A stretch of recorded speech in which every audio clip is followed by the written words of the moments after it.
जिसका नाम था क्रिमिनल ट्राइब्स एक्ट। ईसाई मिशनरियों की सिफारिश पर बनाए गए इस कानून में भारत के कई हिंदू समुदायों को जन्मजात अपराधी घोषित कर दिया गया। इनमें लगभग सभी कारीगर जाति, घूम घूम कर व्यापार करने वाली जातियां, पारंपरिक रूप से गाने बजाने वाली जातियां, नट, बंजारा, पासी, गुर्जर, लोधी, मीणा समेत 200 से अधिक समुदाय शामिल थे। तीर्थ यात्राओं पर जाने वाले हिंदू साधु सन्यासियों को भी क्रिमिनल ट्राइब घोषित किया गया था। वर्ष 1947 में देश स्वतंत्र हुआ तो कांग्रेस सरकार क्रिमिनल ट्राइब्स एक्ट को जारी रखना चाहती थी। बहुत विरोध हुआ तो 5 साल बाद 1952 में क्रिमिनल ट्राइब्स एक्ट समाप्त करना पड़ा। लेकिन अब जातियों को डिनोटिफाइड ट्राइब्स कहा जाने लगा। राष्ट्रीय पिछड़ा वर्ग आयोग के अनुसार ऐसी जातियों की संख्या लगभग 1,500 है। क्रिमिनल ट्राइब एक्ट वास्तव में अंग्रेजों की उस औपनिवेशिक मानसिकता का प्रतीक है जो आज भी जारी है। वर्ष 2011 में कांग्रेस सरकार कम्युनल वायलेंस बिल लाई थी ताकि भारत के सभी हिंदुओं को जन्मजात अपराधी घोषित कर सके। वो भी उसी औपनिवेशिक मानसिकता का परिणाम था। वर्ष 2026 में बीजेपी सरकार द्वारा लाया गया यूजीसी नोटिफिकेशन भी उसी मानसिकता की उपज है जिसका बीज अंग्रेज बोकर गए थे। जाति की राजनीति में आगे निकलने की होड़ में बीजेपी वो कर गई जो हिंदू एकता की घोषित नीति से बिल्कुल अलग है। हमें नहीं पता कि मोदी सरकार और बीजेपी ने ये जानबूझकर किया या मूर्खता में। जिस तरह से निशिकांत दुबे को कुतर्कों के साथ आगे किया गया, उससे जानबूझकर किया गया काम अधिक लगता है। शिक्षा जैसे महत्वपूर्ण मंत्रालय में मोदी जी ने अब तक जिस तरह के अधकचरे और बिकाऊ किस्म के लोगों को बिठाया है, उस हिसाब से ये मूर्खता में किया गया काम प्रतीत होता है।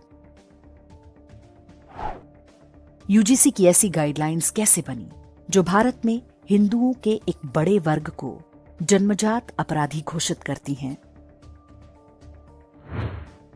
यूजीसी गाइडलाइंस के पीछे की मानसिकता को समझना अधिक आवश्यक है। इसके पीछे सोच है कि जब भी कोई व्यक्ति किसी अन्य व्यक्ति पर अत्याचार करता है तो ये एक व्यक्ति का दूसरे व्यक्ति के प्रति अपराध नहीं, बल्कि एक समुदाय का दूसरे समुदाय पर अपराध है, भले ही अपराध करने वाले की ऐसी कोई मंशा ना हो।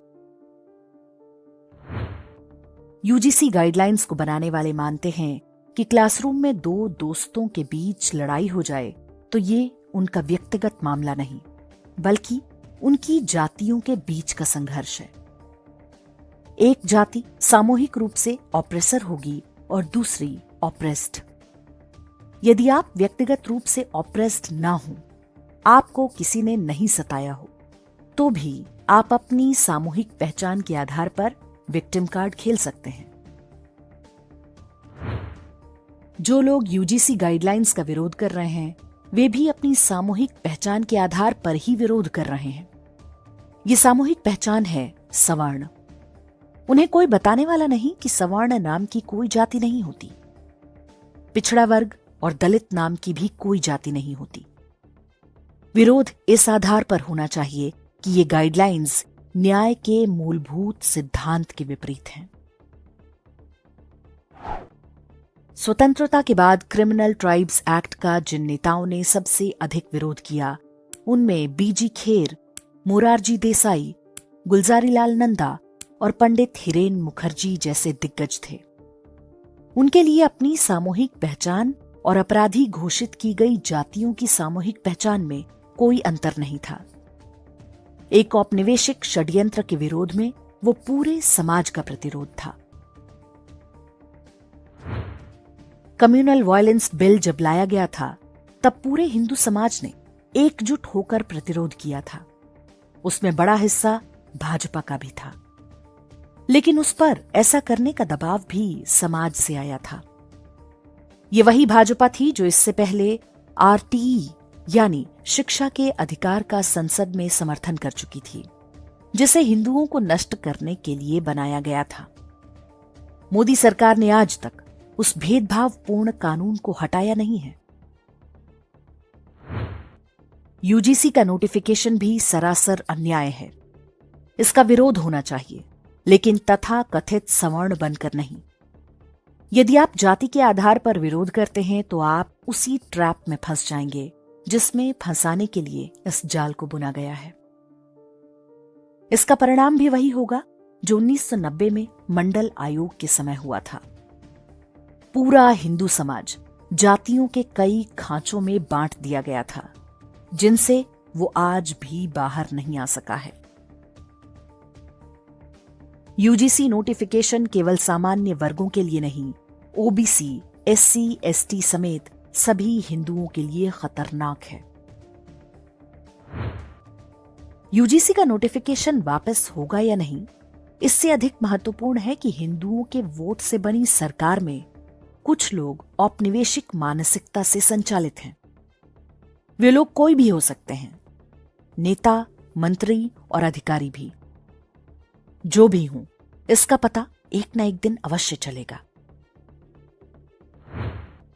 स्वतंत्रता के समय मोहनदास करमचंद गांधी हिंदुओं का सबसे बड़ा नेता हुआ करते थे, लेकिन व्यक्तिगत महानता के उस काल में गांधी ने जो कुछ कहा और किया, वो सब इतिहास में दर्ज होता रहा। आज वो सब कुछ सामने आ चुका है।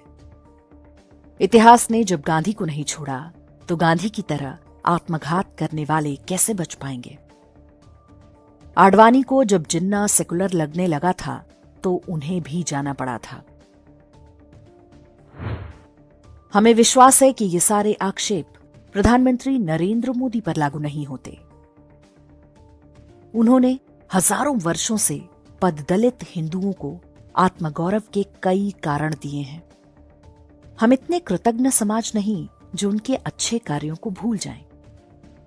साथ ही ये आशा करते हैं कि हिंदुओं को बांटने और आपस में लड़ाने के षड्यंत्रों पर रोक लगेगी।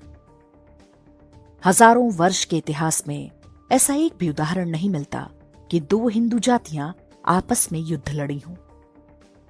हर संकट में हम एक दूसरे के साथ खड़े रहे हैं।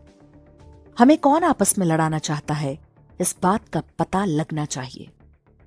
ये काम मोदी जी की सरकार में हो रहा है, इसलिए उत्तर उनको ही देना होगा।